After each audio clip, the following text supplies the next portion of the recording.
Before we jump into today's show, I just wanted to let you know that I have got a brand new 3-part audio series available to download right now. If you head over to donnaeade.com/3-part audio, that's all one word, no spaces, you can download your How to Build Your Authority with Podcasting audio series.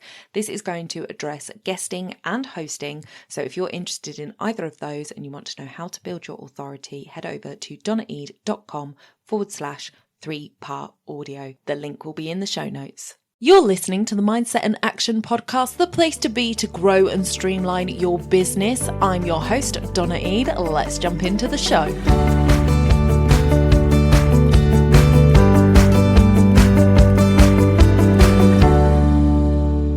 Money is only a tool.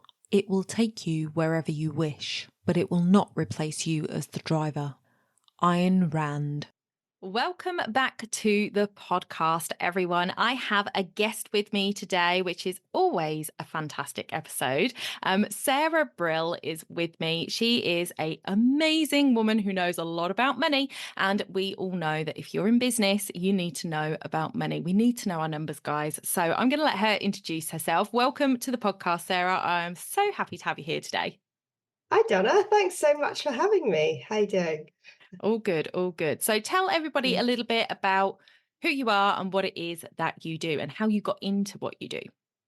Yeah, so my name's Sarah, obviously. I'm a money mindset mentor, which means that I help particularly women entrepreneurs to unlock and achieve their greatest earning potential. And I do that through transforming their relationship with money. I love it. I love it. And how did you get into that area? Because that's not something that we kind of fall into out of high school. Yeah, do you know what? It's the most, of all the questions I get asked, that is the most common. Mm. And to be honest with you, I actually started my journey as a coach, as a transformative coach. So, really, sort of a life coach, helping people figure out their life path. And like a lot of coaches who get taught perhaps a framework of how to coach, I then decided I wanted to set up a business. And probably like a lot of entrepreneurs, the question that comes up is how do I get clients, right? And I went out into the big, wide business world. I have been an entrepreneur in a past life. I used to be a social media consultant, and I really struggled to get consistency of clients. And I knew I wanted a thriving business. I knew I wanted to help people to figure out their best life and how to achieve it. And it kind of sent me down a spiral of learning about money. And I was one of the first coaches to join a cohort in the UK for a financial coaching certification. And since then, which was about 5-6 years ago, things have just spiraled and In a good way, got I even hope. better, of course, yes. They've evolved, should I say, they've Yeah, evolved. that's good. Spiral Spiral's sounds like going it's going down. down. Yeah, we've evolved, yes. There's now layers to it. So as I've learned more about money, more about how to manage money, more about my mindset with money, it's empowered me to help other people thrive as well. I love that. I love that. So good. I always think it's interesting to see how people have got to where they are, especially in this entrepreneurial space, because you usually find out that they've had a previous life as an entrepreneur. I think we'll call ourselves serial entrepreneurs, but I started off when I was 18 in a multi-level marketing company, then did some odd jobs, and then went self-employed as a nail technician, did my beauty therapy course and everything else. And then I went back to uni to be a teacher, never was a teacher, came out of uni as a photographer, went and did weddings and portraits and whatnot, and then found a day job that was paying me better than my portraits were because I did know my worth and I charged it. There was probably a lot of blocks around it, however. And I just wasn't making ends meet. So a part-time no-brainer job came up and I thought, oh, I can do both at the same time. Well, this part-time job was 30 hours a week, and those 30 hours were the 30 hours that my daughter was at school. So outside of that, there wasn't really much time for the business, so it kind of went by the wayside. And then 2020, I ended up back in the entrepreneur space. So I think once you've dipped your toes in, it's where you always want to get back to. It's Yeah. interesting. It's interesting.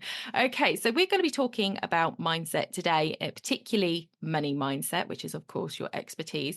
I think a lot of times business owners are sort of given the idea that they need to get their mindset right. And we hear a lot about it. It's out there all over the place that your mindset needs to be in the right place. But money mindset is a specific section of the mindset world that I think a lot of people are much more willing to work on every other piece of mindset. But money is the sticking point and they don't want to go there. So, can you talk to us about what money mindset is and how that can show up for people in their businesses? Yeah, so money is something that we don't shine a light on enough. Of all the relationships that we have in our life, money is one of those things that kind of goes under the radar. And we focus maybe a lot of our time and energy on our personal relationships. We might focus a lot of our energy on our relationship with ourselves, and money is a relationship with ourselves. Mm, But it's a lot of focus around, let's say, mental health and well-being. And as society has progressed and money has become more invisible, literally, right? We are moving towards a cashless society. yeah, Things are just paid for on credit card. We don't see them. And so it's become this taboo, not even a taboo, it's become a topic that people don't become scared of, right? We're literally hiding it in society right now. And I think that's one of the biggest challenges that we face because people really want to be empowered with money. They mm, want to be at choice with money, right? They want to earn good money in their business and not carry the debt around, but also maybe they want to retire early, support their family. And money is the vehicle that's going to help people to achieve their greatest life, right? yeah, We talk about health and well-being, and, the thing is, in today's society, you can't live a healthy life without having money.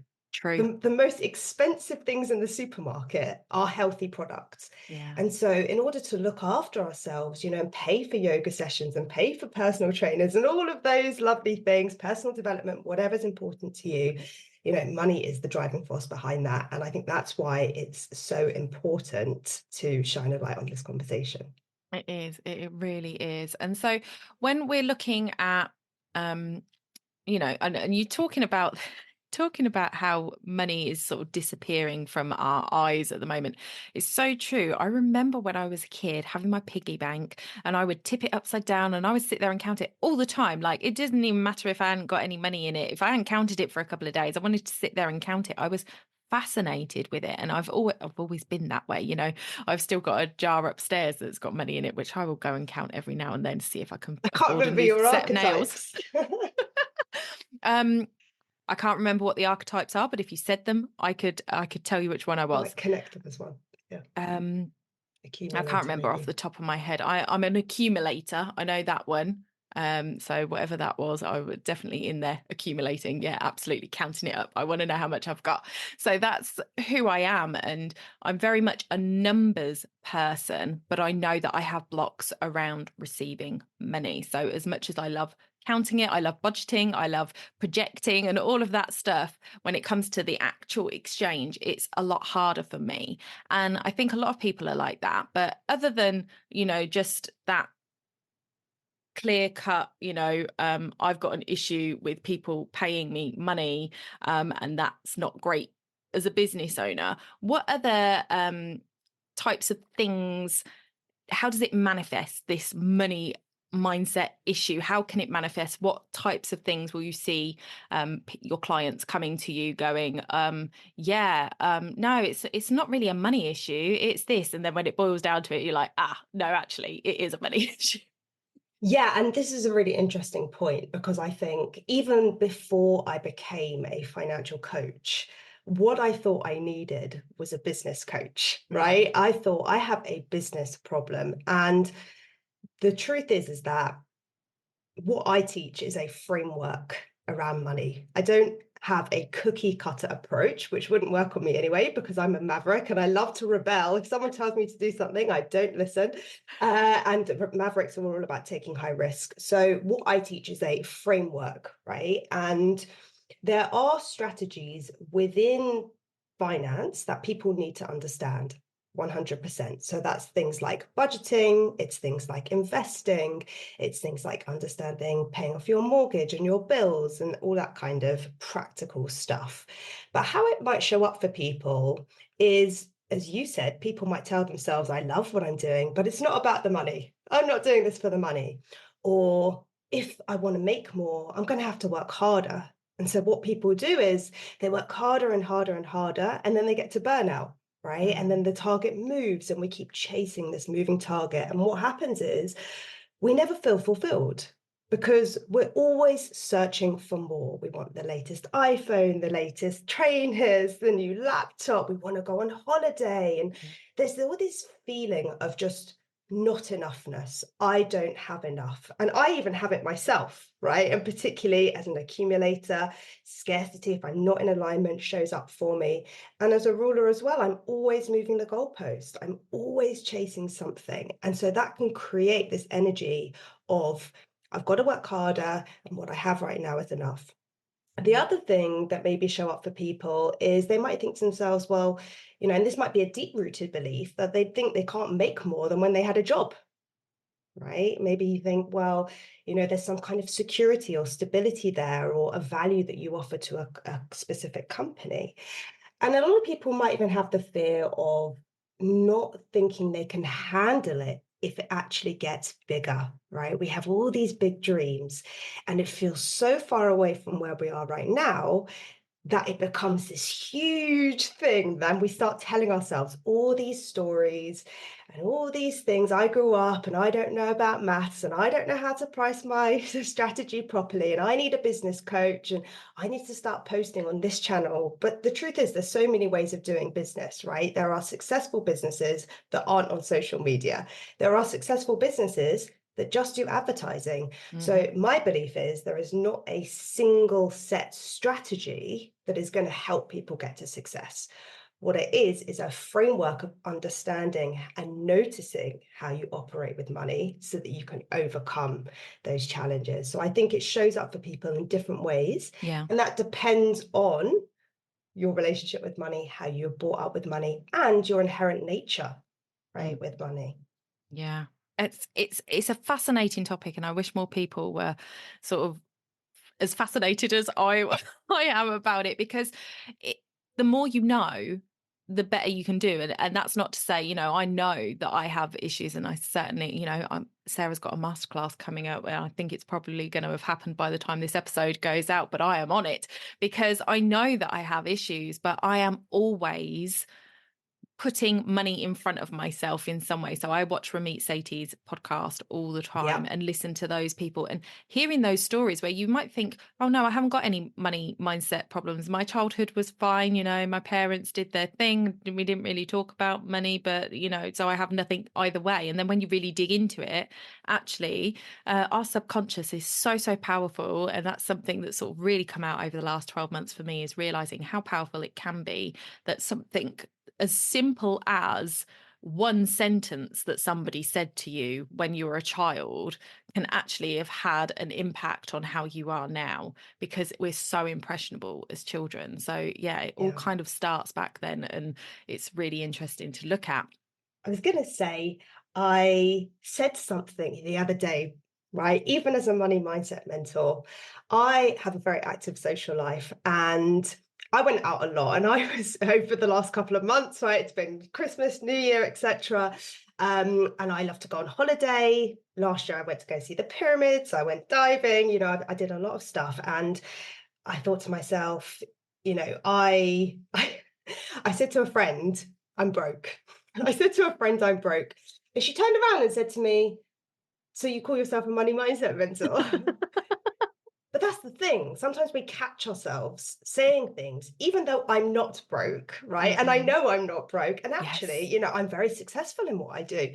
But it's that tape that pushes me forward to keep earning more. But that doesn't necessarily mean I'm broke, but Mm. it's the story that we keep telling ourselves. And that story changes over time, right? Yeah. There's a season to look at your money mindset, there's a season to look at your health and well being, or to look at your relationship. Now someone's ringing on my door. um yeah, so it can show up in different ways, and Just a little tidbit there about how Yeah. it showed up for me when I said it recently. Yeah, it is so, so true. And I've just actually got my quiz up, and I am number one alchemist, and then accumulator is my second. So those are my many archetypes. And I'm sure we'll give everybody a link to this quiz because that was fascinating. And I love the way your quiz works. I think it's magic. So yeah, we'll do that. But what I wanted to talk about next was, you know, I'm one of these people who, and it was somebody, I think it was a podcast I was listening to recently, where they were talking about comparison and how, we sit here in business and we're comparing ourselves to other people, and how can they have it all together? And it was on the Far Too Fabulous podcast by Catherine and Julie, two of my students whose podcast went live this morning as we're recording this. And she was saying how, they were looking around and their health was crumbling, and they were juggling all these plates, and they were looking around at social media and, in the real world as well, because it was more real world back then than social media. But how is everybody else got it together and I'm falling apart here? And I feel like a lot of us do that when it comes to money. It's like, how are they making all that money and I'm struggling here, and or I'm doing the work and they just seem to be sailing by? Now, obviously, we can't ever know what somebody else is going through or what they've worked on and whatnot, but it can often seem like there are people out there that just haven't got a care in the world when it comes to money mindset issues. It's not a problem for them. Or you even hear it when they're talking. They'll talk with what we would think are limiting beliefs about money, yet they've got a really successful business, and I'm over here going, no, it's abundant, it's coming from everywhere, and struggling. So how does that happen? Like, how is it that some people seem to just kind of fly by without having to do the work, and there are others of us that really sort of need to sit down and unpack it? Where do you think that comes from? Oh, we could be here for hours. I know we haven't So, got hours, so so right. So there are different archetypes. I teach the Sacred Money Archetypes, which is a framework that was set out by Kendall Summerhawk. It's fascinating to understand how different people operate with money. That's the first thing. Some people naturally will be better at making money than others. Some people will naturally be better at saving money than others. And some people will naturally be better at taking risks with money, i.e., making, let's say, sound investments. Okay. The thing with comparisonitis is that we are all nosy. And we all want to know what's inside someone's wallet, Mm. right? And so we look at this And nobody wants to tell perception. us Right. And even when they do, right, we question whether it's the validity. authentic, right? 100%. When someone says, I've made six figures in my business, right, we might say to ourselves, firstly, how did they get there? But also, is that actually their bottom line? Or have they spent £900,000 in advertising, which means they actually didn't make that amount, right? And are they actually paying themselves? And all of these questions, we actually don't have the answers to. So when we go into that state of comparisonitis, it's important to notice for ourselves what we're asking, right? Because Mm. subconsciously, we all carry opinions, judgments, beliefs around money, Yeah. right? And I think that plays into then how we see and how we perceive other people, because success is not, and I posted about this today, success is not directly linked to a financial metric, right? Is someone who's earning £1 billion as happy as someone who's earning £40,000 and has time to go on holiday and time to spend with their kids? Right? For different people, success, happiness, freedom, financial freedom, they are different things. So I think it's important when we look at this comparisonitis to understand our own values and what's important to us when it comes to financial freedom. Everyone wants financial freedom, but it looks different for everyone. And I think it's Yes. important to detach ourselves, even though we're talking about money, it's important to detach ourselves from maybe a specific number. Sometimes there is a time and a place to look at the numbers, Yeah. but when we're talking more generally about things like comparisonitis and, getting in our own way, those types of thoughts around, what is success is our version of success, and that's a reflection of us. And so we need to recognize that. Yeah. Yeah, 100%. 100%. It's difficult. And I think that's another one of the things that I like watching Ramit's show for, because it's just fascinating, because you do get the numbers. He shows you the exact numbers that they have given you of exactly what their net worth is, exactly what they're spending their money on. And he leads with, he wants everybody to live their rich life now and later. It's not about saving up for retirement and, squirreling away and living like a pauper right now. It's about, what do you love doing? And if you're on 40,000 a year and you're able to go on an annual holiday that you really enjoy, and you get to completely splurge on that in a way that makes you happy, and then you've got time in your week to go and see friends and do your social activities, that is going to bring you a much better sense of wellness within you than somebody who is earning a lot more but doesn't have time to tuck their kids in at night, hasn't got time to see their friends during the week, is maybe going on holiday, but they're constantly on their devices. They can't switch off from work because, it's all going to crumble if they step away and all of that jazz. So you've really got to pick your poison. Yeah, and it's even research has shown that once you start earning in pounds over £75,000, you don't get happier, Yes, I've right? seen So that. so money doesn't buy happiness, although it empowers Up to us. £75,000 it Right. does. Well, there's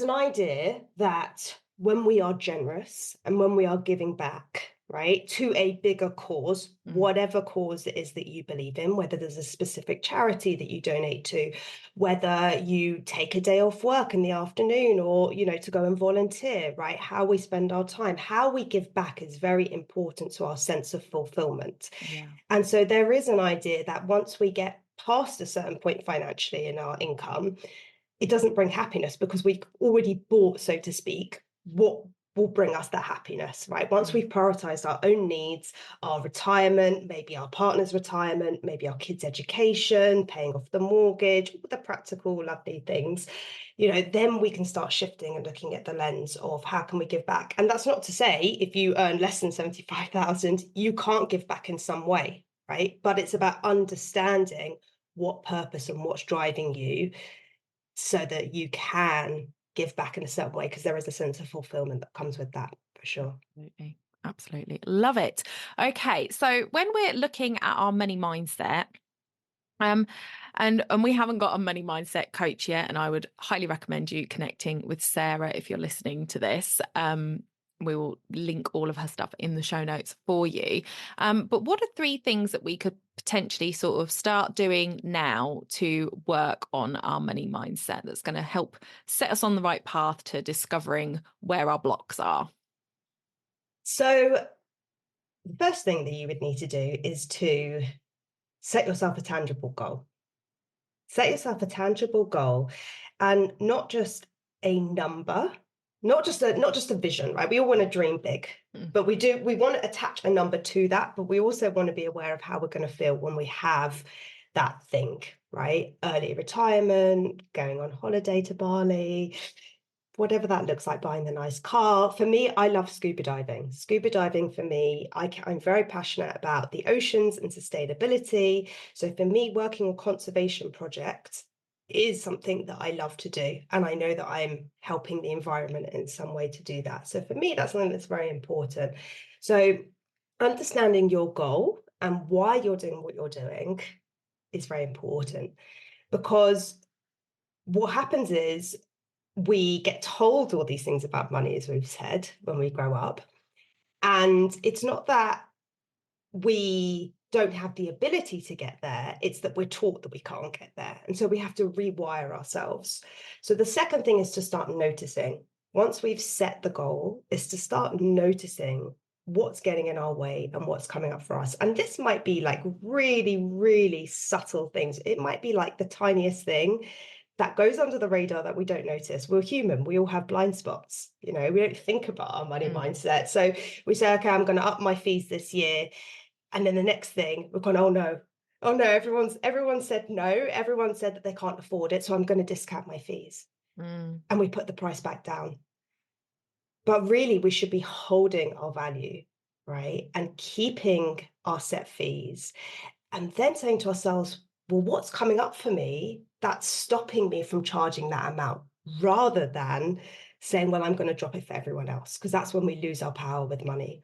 So when we start noticing the actions that we're then taking, we can mm, then say, right, okay, there's a block here. yeah, I'm discounting my fees because something's coming up for me. So noticing is very, very important. And the third thing is to take clear, concise action. Is to take clear and concise action towards your goals, and focusing on the one thing that's going to move the needle for you in your business, in your personal financial life. It's acknowledging that stuff is actually very, very important, and it's going to help you get to point one, which was your goals. yeah, yeah. Love that. Thank you so much. Oh, we could have talked for hours. We could talk for hours. I also could have said 7 different things there, but Yeah, it's what yeah. came Well, up. absolutely, which is why it's important to actually have a conversation with somebody who works in money mindset if you want to dive deeper, because there is so much you can do. Those are a couple of things that you can start doing right this minute as we're talking, and then you can go and connect with Sarah and go deeper, because there is so much to unpack with mindset in general, but with money mindset especially. I think it's one that we don't give enough time for. So thank you so much for that, Sarah. Before we hop off, I want to do my quick fire round with you, which I like to do with all of my guests, just give them a little bit of a little bit more about you as a person rather than you as your business. So if you're up for that, I've got 3 little questions for you. Okay. It's supposed to be 4 little questions, but I haven't written the last one down. So Oh no. Okay. Surprise. a surprise one. So what book has made the most impact on your life thus far? So I actually don't read a lot. I'm not even going to hide that. I don't read a Good. lot. I listen to a lot of podcasts, and I do a lot of courses, but I struggle to stay focused. So one of the books that I really enjoyed reading, and this was a long, long time ago, was The Alchemist Mm, by Paulo you're the second Coelho. person to say that. So yeah, Yeah. yeah, that's a good one. Okay, cool. Well, if you are a podcast listener, then the fourth question was actually, what's your favorite podcast to listen to? So you'll probably be able to answer that without me sort of feeling like I've thrown you under the bus. For me, it's The Diary of a CEO. Mhm. I've listened to that on and off consistently ever since it launched. Yeah, I Yeah, do. I love a yeah. bit of And obviously I Stephen listen to Bartlett. this one too, but yeah, that's Of the big course. one I Yeah, no, listen you to. don't have to say mine. And there It's is all another good. one I listen to as well, which is the Money School podcast, which is a podcast for money coaches. So if anyone's Oh, interested fabulous. in being a money coach, I listen to the OG of money coaches. Fabulous. Okay, we'll pop those in the show notes for you guys to go and check out. What's your favorite go-to snack when you're in a hurry? Salt and vinegar crisps. Oh, love it. Just give me all the salt and vinegar crisps. See, I'm not a savory person, and I think I used to eat salt and vinegar crisps like they were going out of fashion when I was a kid, but I'm not so into them now. Maybe that's Prawn and why cocktail's my favorite. I overdid it on the salt and vinegar. Yeah, I think I OD'd on it, really did, when I was a kid, because there was only because what did the multi-packs come in? You got ready salted, salt and vinegar, cheese and Cheese onion. and I'm sure there onion. was another one. Maybe there was No one like eats three. no one eats the cheese and onion. Nobody eats the Why did cheese they and put that onion. in? And so obviously I would eat the ready salted and the salt and vinegar. So I kind of OD'd on them as a kid. But yeah, prawn Someone in the cocktail's my comments is going to favourite. be like, "What have you got against cheese and onion crisps?" It's true. It would be my dad if he was actually ever listening to the show. He would have them. He'd take them off to work with him. So that's all good. What is your ultimate me time thing to do? Oh, do you know what? I was thinking to myself that it would probably be to go for a massage, Mm. but I actually think it's scuba diving. It's got to be scuba diving. I think Yeah. that would be amazing, because it's almost like forced meditation, I think, because you literally can't hear anything. It's just got to be so quiet, and the visuals that you're getting while you're down there, so beautiful, and just like I just imagine it being very serene. Yeah, I think for me, scuba diving is one of those things that maybe after I scuba dived, I realized the impact it had on my life Mm. because it helped me create a great resilience. It helped me be comfortable in my own head. You can't talk to anyone when you're underground. And sometimes I'm a dive master. So sometimes I've been in very uncomfortable situations where I've got in my own head. And it really teaches you that discipline and that focus. But Yeah, also, as you said, you get to see the natural beauty. So yeah. yeah, and Oh, go to really cool wonderful. spots as well. Beautiful. I love that. Well, thank you so much for coming on the show today. Let everybody know how they can connect with you and work with you. Yeah, so I mostly hang about LinkedIn. I'm Sarah Brill on LinkedIn. I also, as you said, have the Sacred Money Archetypes quiz, which can help you understand your money personality.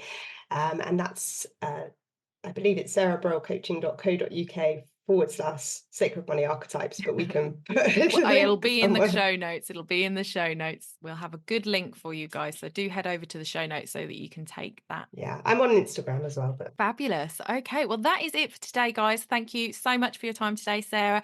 Thank you for listening, and we will see you in the next one. Bye for now.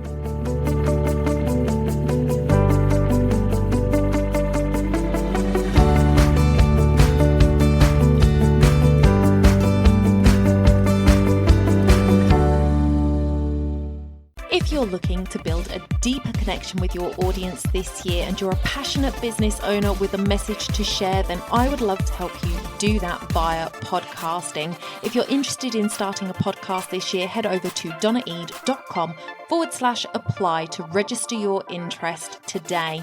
Don't forget to hit subscribe where you listen and rate and review the podcast if you've enjoyed it. You can also share this episode with a friend. It is a great way to help the podcast out to get to more listeners just like you.